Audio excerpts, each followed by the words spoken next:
Hola, soy Manuel Olivares, veterinario de la Clínica Veterinaria Olivares en Granada y de tuveterinario.info.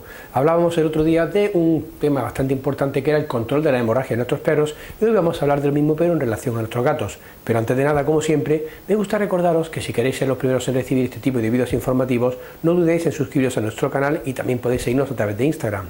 Decía que vamos a hablar un poquito acerca del control de las hemorragias en nuestros gatos. El control de la hemorragia sabemos que es muy importante, ya que en ocasiones van a poder incluso poner en peligro la vida de nuestros animales y por lo tanto tenemos que actuar de una forma rápida, sobre todo mientras que acudimos a nuestro veterinario habitual para que sea él el que acabe de poner remedio a la situación.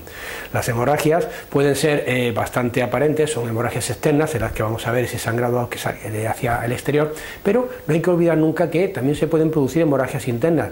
Son aquellas que no las vamos a ver. Son más frecuentes, por ejemplo, en gatos que caen de grandes alturas ante un atropello, en las que hay, por ejemplo, la rotura de algún órgano interno y se puede producir una hemorragia intraabdominal o una hemorragia intratorácica, y estas hemorragias son muchísimo más graves incluso a veces que las hemorragias externas y que van a comprometer de forma rápida la vida de nuestros animales y por lo tanto tampoco debemos descuidarlas.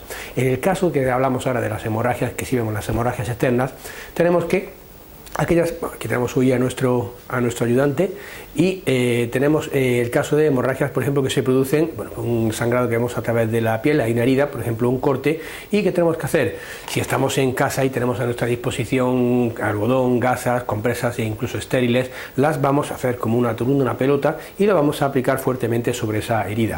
En el caso en que no tengamos ese tipo de material o nos pille en otras circunstancias, nos pille por ejemplo en el campo, cualquier trapo, si es lo más limpio posible, vamos a coger y lo vamos a aplicar fuertemente presionando en la zona de la hemorragia durante un ratito para que la presión esta controle ese sangrado. Mientras tanto, sobre todo si es un sangrado profuso, nos debemos de dirigir hacia nuestro veterinario para que sea el que examine la lesión que se ha producido y pueda controlar fácilmente esa hemorragia. En el caso de una hemorragia que se pueda producir, por ejemplo, en el caso de un miembro tanto anterior como posterior, vamos aquí a comentar también con los ejemplos que poníamos el otro día, por ejemplo, en la patita del gato. Aquí tenemos estos dos colores, azul y rojo, y estos dos colores serían como si fuera una arteria y una vena de nuestros gatos. Por las venas va a circular sangre venosa, que es una sangre más oscura, y la que es la sangre de retorno hacia el corazón, y por la arteria va a circular la sangre arterial, es una sangre que está cargada de oxígeno, una sangre más roja y que va a ir desde el corazón hacia distintas partes del cuerpo. Esto es importante porque a la hora de controlar esa hemorragia nos va a servir saber si es una sangre arterial o sangre venosa. Nos puede ayudar, ya digo, la sangre venosa suele ser más oscura, va a salir de una forma más lenta, más fluida, mientras que la sangre arterial es una sangre más roja y suele salir como más a borbotones, incluso como con pulsos, como los latidos del corazón. Vamos a notar cómo sale la sangre, como si fuera con pequeños pulsos. ¿Para qué nos va a servir esto? Pues nos va a servir de lo siguiente. En el caso de que nuestro gatito se produzca una lesión, vamos a utilizar la mano, que es más cómodo. Si se produce una lesión en una parte, vamos a suponer en esta zona, y vemos que es sangre venosa, debemos de controlar esa hemorragia. ¿Cómo? Pues mediante la utilización de los torniquetes, que todos hemos escuchado alguna vez hablar de ellos. Estos torniquetes se van a aplicar, si es sangre venosa, ¿de dónde va esa sangre? Pues viene desde la mano del gato hacia el corazón. Entonces, ¿de dónde debemos de controlar esa hemorragia? Pues debemos de controlarla antes de la herida para parar ese sangrado. Si el torniquete lo aplicamos después de esa herida, la sangre va a seguir fluyendo y va a seguir saliendo, por lo tanto no vamos a controlar la hemorragia. En el caso de que la sangre sea arterial, la sangre es sangre que va desde el corazón hacia la mano. Entonces, si se produce esa herida, ¿dónde habría que poner el torniquete? Pues el torniquete deberíamos de ponerlo antes de llegar a la herida. ¿Por qué? Porque la sangre viene del corazón hacia la herida. Apretando esa zona vamos a controlar el sangrado. Si ponemos el torniquete más abajo, va a seguir sangrando y no vamos a controlar nada. El torniquete lo podemos hacer sin un simple trapo, con un bolígrafo, un palito, y se introduce la mano y se van dando vueltas, de forma que el trapito va a ir comprimiendo esa zona de sangrado hasta que detengamos el sangrado.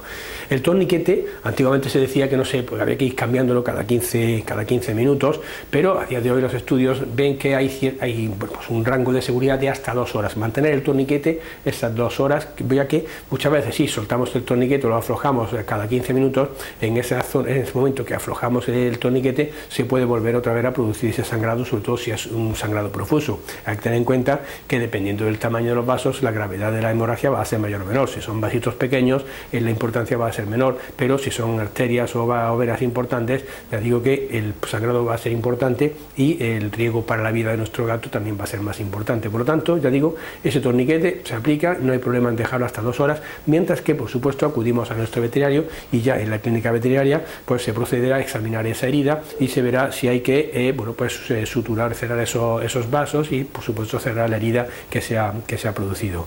El control de las hemorragias, vuelvo a repetir que es muy importante y no debemos de dejar a ver cómo evoluciona, sino acudir a nuestro veterinario. Por último, otras hemorragias que son bastante frecuentes son las hemorragias nasales.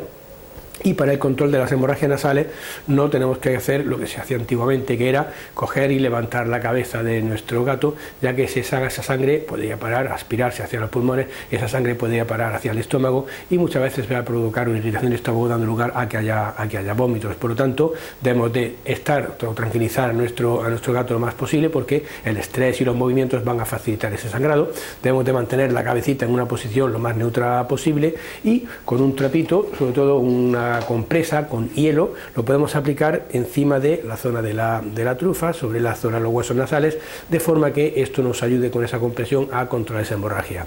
Si ese sangrado no se controla en un 10-15 minutos, deberíamos de acudir a nuestro veterinario, o si ese sangrado se produce de forma recurrente. ¿Por qué? Porque puede ser, ya digo, no debido a una lesión que se ha producido, por ejemplo, el gato se ha caído de una altura y se ha dado un golpe en la nariz o le han dado una patada, ya cualquier cosa en ese sentido, pero también se puede deber a lesiones internas de la nariz, infecciones o procesos neoplásicos, por ejemplo, enfermedades que provoquen vasculitis que faciliten el sangrado nasal. Por lo tanto, ya digo, si ese sangrado se vuelve a repetir sin una causa aparente, también debemos de acudir a nuestro veterinario para que se investigue sobre el origen de ese sangrado.